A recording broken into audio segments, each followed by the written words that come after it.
Catherine Booth-Clibborn was the oldest daughter of William and Catherine Booth. She was also known as Lamara copyright Shale.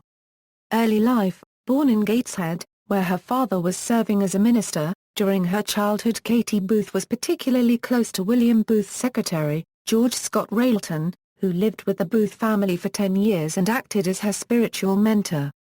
Saved by the age of 13, she began preaching at the age of 15 and shared the platform with her father at the East London Christian Missions Annual Conference in 1876. Salvation Army officer: as an adult, Katie Booth brought the Salvation Army to France in March 1891. A captain, she led 2 lieutenants in preaching the gospel in Paris, wearing sandwich boards when the police forbid them to hand out leaflets. They were not well received. Their street corner sermons were often interrupted by people pelting them with mud and stones. After repeated attempts by men on the roads to strangle them by their bonnet strings, they began pinning the strings on rather than sewing them. They lived in rented apartments where prostitutes lived in poor conditions. Progress was slow. Opposition was fierce, and those who were converted were given a rough time, sometimes being fired from their jobs. The newspaper reports in France were nearly unanimously critical. Eventually, Captain Booth moved on to Switzerland, where the opposition was even fiercer. The authorities refused to allow her to rent halls in which to preach, and she was arrested, tried, acquitted, and subsequently deported from Switzerland for conducting an open-air meeting in a forest outside Neutre Saint Telephone. Marriage: Katie Booth married Arthur Clibborn at the age of 28 on February 18, 1887. It was a well-attended event and subject of interest to the press, which reported that at least 6,000 people were in attendance. On marriage, Arthur and Kate changed their surname by deed poll to Booth-Clibborn at the insistence of General Booth. They had 10 children, including the Pentecostal preacher William Booth-Clibborn.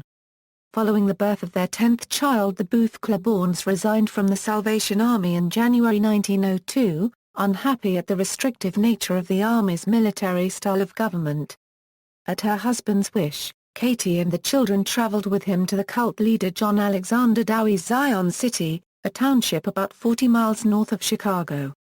Katie Booth-Clibborn did not believe Dowie's grandiose claims. In 1901 he declared himself the prophet Elijah the Restorer, and in 1904 the first apostle of Jesus Christ, and was offended by his criticism of her father even though her resignation had made her an outcast from both her family and the army. For the rest of her life she had almost no contact with her father or with those siblings who remained in the Salvation Army. Later years: after becoming Pentecostals in 1906, the Booth-Clibborns together continued preaching and spreading the gospel as traveling evangelists in Europe, the United States, and Australia for the rest of their lives. The Kate Booth House, a Salvation Army residential environment for women and children fleeing family violence in Vancouver, British Columbia, was named in her honor.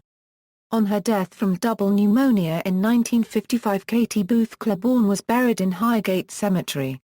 Her earlier falling out with her father William Booth and the other Salvationist members of the family prevented her from being buried near her parents and deceased siblings in Abney Park Cemetery.